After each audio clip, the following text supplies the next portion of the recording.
আসসালামু আলাইকুম, আশা করি সবাই ভালো আছেন। অনেকদিন ধরে কিন্তু কেক টেক খাওয়া হয় না, আর আপনাদের সাথেও কোনো সময় শেয়ার করা হয় না আমরা মাটির চুলায় কিভাবে কেক বানাই। তো এটার লেগে আজকে বসে বসছি কেক বানাইতে। তো আপনারাও দেখতে থাকেন কিভাবে আমরা মাটির চুলায় একদম সাধারণভাবে একদম বেকারির মতো কেক বানাই। তো এই কেক বানানো শুরু করার আগে এই যে আমি নিয়ে নিচ্ছি হলো ডিম। তো আজকে 3টা ডিমের কেক বানাইলাম। আর এখানে আছে হলো আটা। ও আরেকটা কথা, আজকে ময়দা দিয়া কিন্তু কেক হইতো না, আজকে কেকটা বানাই একদম আটা। কারণ সবসময় আমাদের ঘরে কিন্তু ময়দাটা থাকে না, কিন্তু আটাটা সবসময় ঘরে থাকে, যার কারণে আজকে হলো আটা দিয়া কেক বানাই দেখাই আমি আপনাদেরকে। তো এখানে আমি আটা নিয়ে নিছি আর চিনি নিয়ে নিছি, আর এই যে এরকম একটা হাঁড়ি নিছি।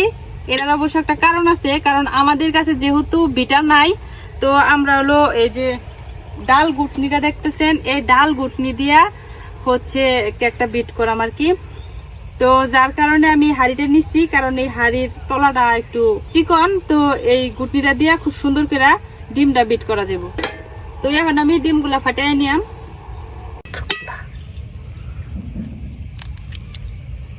ডিমটারে যে অল্প একটু ভাঙ্গিয়া আমি শুধু ডিমের সাদা অংশটা নিয়ে নিবার চেষ্টা করতেছি, দেখি।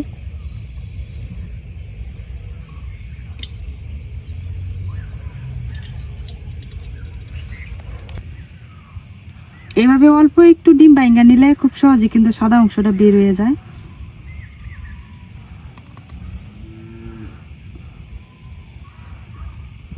এই যে সাদা অংশটা বের হয়ে কুসুমটা ভিতরে থাকতে যাব।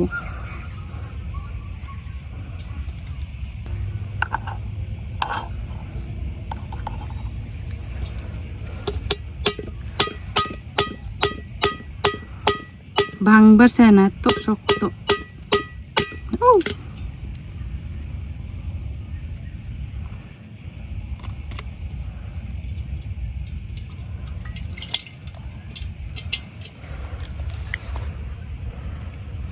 এই যে এই ডিমগুলোর ভিতরে কুসুমটা রয়েছে, আর এই যে পাতিলের ভিতরে এই যে একটু হইতেছে সাদা অংশ। এখন এই পাতিলের মধ্যে যে ডিমের সাদা অংশটা দিছি, এই সাদা অংশটা এই ডাল গুটনিটা দিয়া খুব সুন্দর করে বিট করে নিলাম।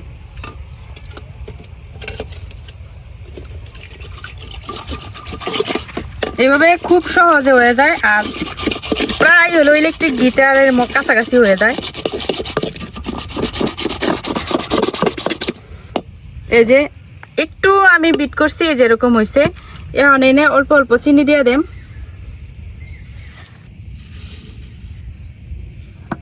অল্প অল্প চিনি দিয়ে দিয়া আবার ভালো করে বিট করে নিলাম।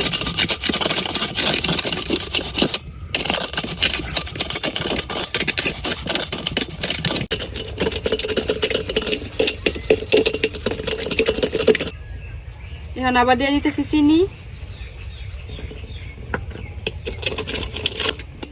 আমরা গ্রামে যারা কেক বানাই, তো আমরা কিন্তু কেকের কাপ দিয়া, মেজারমেন্ট কাপ দিয়া, এগুলা দিয়া মাইপা কেক বানাই না, মানে চোখের অনুমানে চোখের আন্দাজে কেকটা বানাই।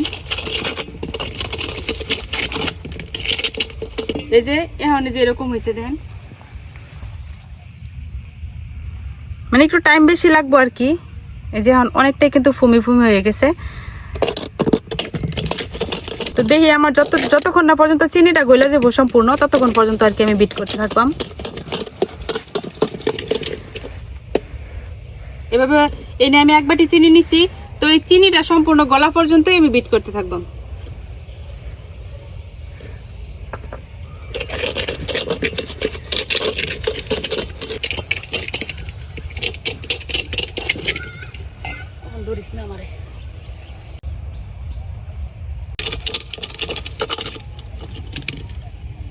এই যে দেখেন গুটতে গুটতে এখন কিরকম হয়েছে, আর যে খুব সুন্দর কিন্তু এই যে ফুম হয়ে গেছে।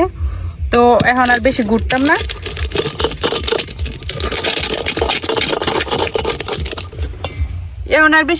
না, এখন এই ডিমের ফুমডারে আরেকটা বাটিতে ঢেলে নিলাম।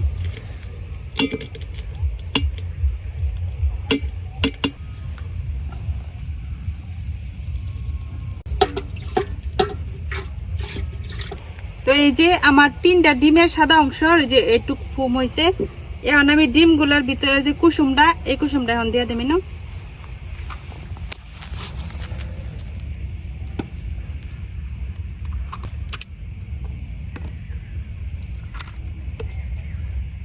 কুসুম দেওয়া শেষ। এখন কুসুমগুলারে আবার একটু ভালো করে মিশাই নিলাম।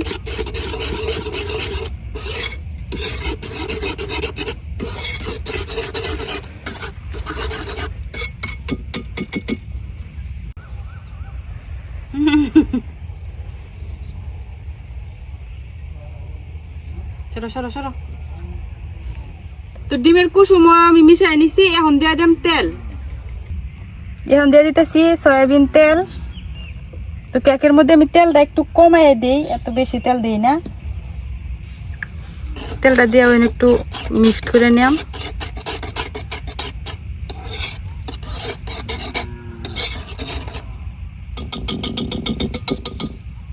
এখন দিয়ে দেব হলো কয়েক ফুটা ভ্যানিলা এসেন্স।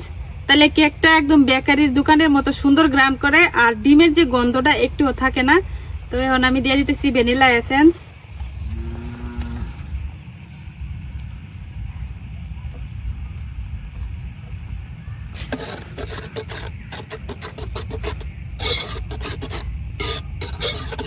তো এইখানে মোটামুটি আমার লিকুইড যা যা দেওয়ার সবকিছু দেওয়া শেষ। এখন আমি শুকনো উপকরণগুলো মিশাই নিলাম।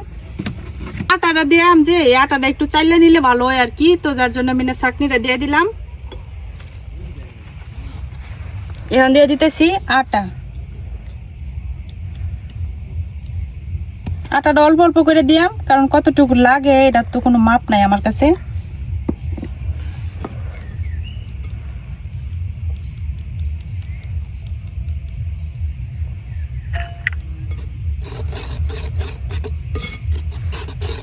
এখন আটাটা ভালো করে মিশাই নিলাম।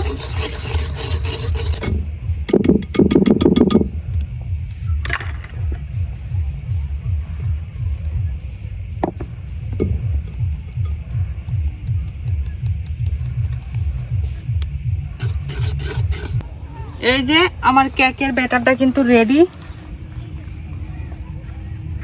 তো আমি এখানে যে এক বাটি আটা নিয়েছিলাম পুরোটা কিন্তু লাগে নাই। তো এখন সর্বশেষ যে জিনিসটা লাগবো, বেকিং পাউডার। এই যে আমি এতটুকু পরিমাণ দিয়ে দিতেছি।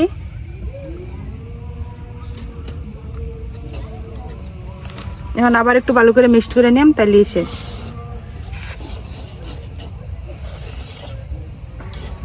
আমার কেকের মিশ্রণটা কিন্তু এদিক দিয়ে রেডি। এখন আমি চুলাটা ধরাই নিলাম। আজকে কেকটা আমরা করাম পানির ভাপে, যার কারণে আমি একটা বড় দিকে পাতিল নিয়ে নিছি।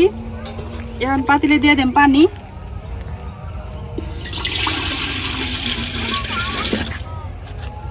আমি এতটুকু পরিমাণ পানি দিলাম। আর এখন পাতিলে বসাই দিলাম একটা স্ট্যান্ড, এই যে এরকম হাঁড়ি পাতিল রাখার যে স্ট্যান্ড। সন্ধ্যা হয়ে গেছে এদিকে, আর আমার লাইটটাও আজকে নষ্ট হয়ে গেছে। মানে লাইট নষ্ট হওয়ার টাইম পেল না। তো এখন হঠাৎ জ্বালাইতে গিয়ে দেখি লাইটটা নষ্ট। তো আজকে এই অন্ধকারের ভিতরেই রান্না বান্না করা লাগবে আর কি। তো আমি কেকের মোল্ড হিসেবে যে সসপ্যানটা নিয়ে নিছি। তো এখন এই সসপ্যানের গায়ে তেল মাখাই নিলাম। হাত দিয়ে এখন সসপ্যানটার চারদিকেই এরকম তেলটারে একটু ভালো করে মাখাই দিতেছি।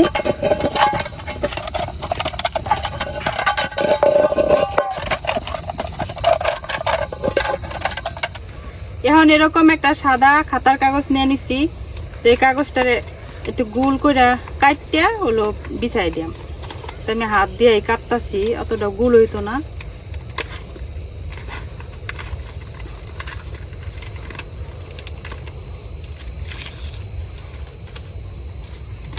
এরকম হয়েছে। তো এটা এখন সসপ্যানের মধ্যে বসাই দিলাম। এখন আবারই এই কাগজটার উপরে অল্প একটু তেল দিয়ে দেন।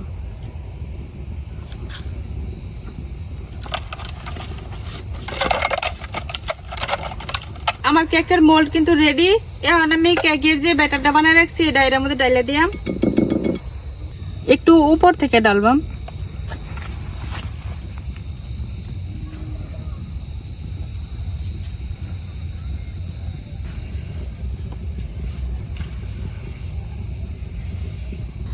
এই যে আমার কেকের ব্যাটারটা কিন্তু ডালা হয়ে গেছে। এখন এইভাবে একটু ডেপ ডেপ করে নিলে ভিতরে হাওয়াটা বাইরে বের হয়ে যায়। তো এই যে রেডি। এখন এদিকে দেখি আমার পানিটা বলক উঠছে কিনা। পানিটাও কিন্তু গরম হয়ে গেছে।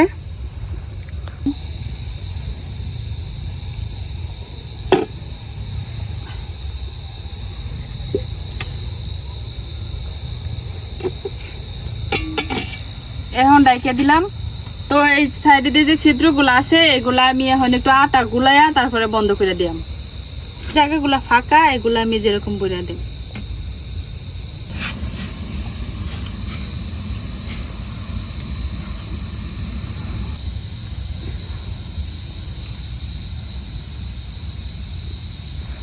তো আমি কিন্তু যে সব দিক দিয়ে এরকম বদ্ধ করে দিছি একদম আটা দিয়া। তো আমি ডাকনার সব দিক দিয়ে কিন্তু যে দিক দিয়ে হাওয়াটা বাড়িতেছে এদিক দিয়ে আমি আটা দিয়ে বন্ধ করে দিছি। তারপর অল্প একটু বাড়িতেছে, এগুলো সমস্যা নাই। আর যেহেতু আমরা মাটির চুলাই করতেছি তো লাকড়ির আগুন একবার কমে একবার বাড়ে, এটা কিন্তু মানে সঠিক পরিমাপ করা যায় না। তো গ্যাসের চুলাই হলে একটা নির্দিষ্ট টাইমের কথা বলে দেওয়া যায়, এখন নির্দিষ্ট কোনো টাইমের কথা বলে দেওয়া যাইতেছে না। তবে আমি 40 মিনিট পরে একবার ডাকনা উঠাইয়া চেক করে রাখবাম, যদি হয়ে যায় তো হয়ে গেল, আর নাহলে আরে কিছুক্ষণ আর কি জাল দেওয়া লাগবো। তো আমি যেহেতু পানির ভাপে দিছি এই কারণে কিন্তু আমি আগুনটা একটু বাড়াই দিছি, সমস্যা নাই, পুড়তো না। কারণ আমার পানি যত গরম হইব আমার কেক তাড়াতাড়ি হইব। এই যে অল্প একটুক্ষণে কতটা ফুলে গেছে, প্রায় 35 মিনিট হয়ে গেছে কেকটা বসাই দিছি। এখন দেখে নেই একটু হয়েছে কিনা। তো ওই যে ডাকনার যে ছিদ্রটা আছে এই ছিদ্রটা দিয়ে আমি যেরকম একটা শলার কাঠি দিয়া ওগুলো চেক করে নিলাম। এই যে এই কাঠিটা দিয়া বরাবর ঢোকায়া এই যে বের করলাম। এই যে একদম ক্লিন, তার মানে আমার কেকটা খুব সুন্দর করে হয়ে গেছে। এখন নামাই নিলাম।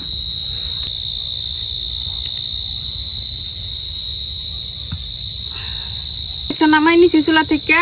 এখন এই যে সাইডের যে আটা গুলা ছিল এগুলো একটু সরাইয়া ঢাকনাটা খুলে নিলাম।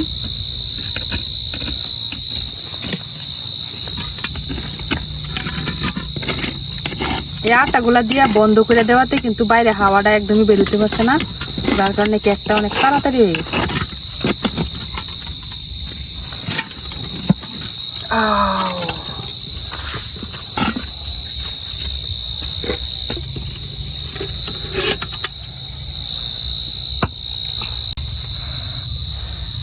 তো এই যে হয়ে গেছে আমার আটার কেক। তো এখন কেকটা ঢাইলে আপনাদেরকে দেখাই, এখনো অনেকটাই গরম। তো এইভাবে সাইডে কিন্তু কাটারও দরকার নাই, কারণ আমি যে পেপারটা দিচ্ছি এটা দিয়ে খুব সুন্দর করে উঠে দেব।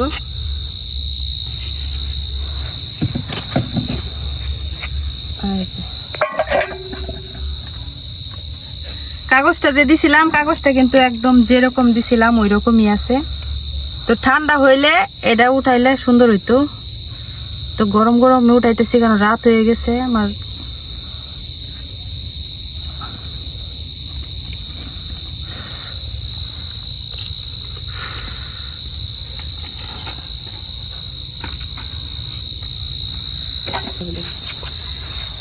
এই যে কত সুন্দর হয়েছে কালারটা দেখেন, একদম দোকানের কেকের মতো। আমরা যে মাটির চুলাই বানাইছি এটা দেখলে কেউ বুঝতেই পারতো না, একদম ওভেনে বানাইলে যেরকম হয় ওইরকমই হয়েছে। আর এখনো কিন্তু ধোয়া উঠা একদম গরম। তো এটা ঠান্ডা হইলে কিন্তু আরো সুন্দর হইতো। তারপরে দেখাই এই যে দেখেন কতটা সফট হয়েছে, গরম। এই যে একদম তুলার মতো সফট নরম। তো এখন গরম গরম আমি আপনাদেরকে একটু কাটটা দেখাই।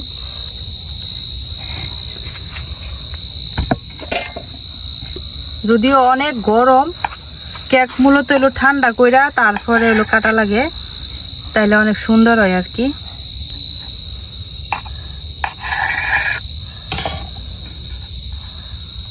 এই যে দেখেন কত সুন্দর হয়েছে, একদম স্পঞ্জি, তুলার মতো নরম। মানে যেভাবে খুশি আমি এইভাবে কিন্তু বাস করতে পারলাম, একটুও ভাঙ্গা যেত না। তো দেখতেই পারছেন যে আটা দিয়া কি সুন্দর করে মাটির চুলায় একদম বেকারির মতো নরম তুলতুলে স্পঞ্জি কেক তৈরি করে নিলাম খুব সহজে। আর সময়ও কিন্তু একদম কম লাগে, মাত্র 35 মিনিট সময় লাগছে এই কেকটা বানাইতে। আর কতটা সুন্দর হয়েছে তো দেখতেই পারতেছেন আপনারা। তো এইভাবে কেক বানাইলে মাটির চুলাতেও খুব সুন্দর করে বানানো যায়। এটা হলো একদম নো ফেল রেসিপি, মানে আপনি যত খুশি তত বানাইতে পারবেন, একটাও নষ্ট হইতো না।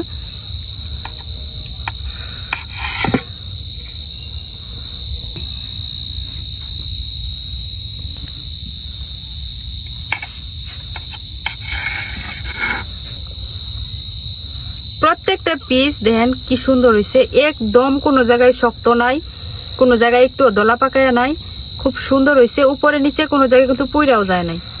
তো আপনারা যারা গ্রামে থাকেন, তো আপনারা ভাবেন যে গ্যাসের চুলা বা ওভেন ছাড়া মনে হয় কেক হইতো না, তারা কিন্তু এই যে এইভাবে আমার রেসিপি ফলো করেন যদি, তাহলে কিন্তু এভাবেই খুব সুন্দর করে ময়দা ছাড়াই একদম আটা দিয়ে ঘরে খুব সহজে এরকম স্পঞ্জি কেক তৈরি করতে পারেন। তো আমার আজকের ভিডিওটা আপনাদের কাছে কেমন লাগছে, যদি ভালো লাগে থাকে তাহলে কমেন্টে জানাবেন, আর অবশ্যই চ্যানেলটা সাবস্ক্রাইব করতে ভুলবেন না। তো হ্যাঁ, একটা কেক খাই দেখি নিজের হাতে বানানো আটার কেক কিরকম হইলো। বিসমিল্লাহ। মানে একদম তুলার মতো সফট বললেই চলে, গরম গরম কেক মুখে দিতেই মিলায় যায়।